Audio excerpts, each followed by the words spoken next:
ଦର୍ଶନ କରିବାକୁ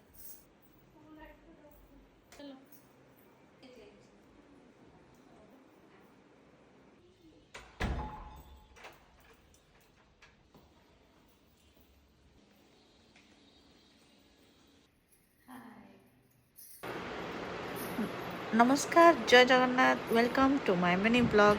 आज थिला चैत्र मासर फास्ट मंगलवार जो थे कि हुए पणा जोटा कि मो फेवरेट। तो हेला नक एंड टाइम वेस्ट नक आम बाहरी गलु मो फेवरेट प्लेस को माने माँ मंगला को दर्शन करने। तो फर्स्ट आम गाधे पाधे भोग धरिक रेडी होकर कैब बुक करदेलु। कैब रे बसी बसिक बोर लगुला तो भाविलु बो कांधरे टिके मुंड दे गपसप करनबा। गपसप कर केतल टाइम सरीगला जना पड़लानी।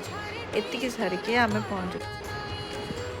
एतिकी परे आम जाइए पहुँचीगलु माँ पाखे। देखिले माँ केते सुंदर देखा जाउची। माँ सबुबले एमती ही सुंदर देखा याठू आहरी अधिक सुंदर देखा जाए। एतिकी भितर पणा पूजा सरी जाइथिला एंड आमको मिलगला प्रसाद माने पणा माने मो फेवरेट। यहाँ पिलादिने मो जेजेमा बनाऊे तापर बो आ खुड़ी मिसिक बनाऊे सत बट माँ पाखे जो प्रसाद लगी भोगर टेस्ट ना पूरा माँ हाथ भाया। हाँ एतिकी सारिकी आम बाहरी गलु घर को बिकज आज उपास आ बाहर कौटी किसी खाई हेनी। ओके देखा नेक्स्ट ब्लॉग रे बाय बाय।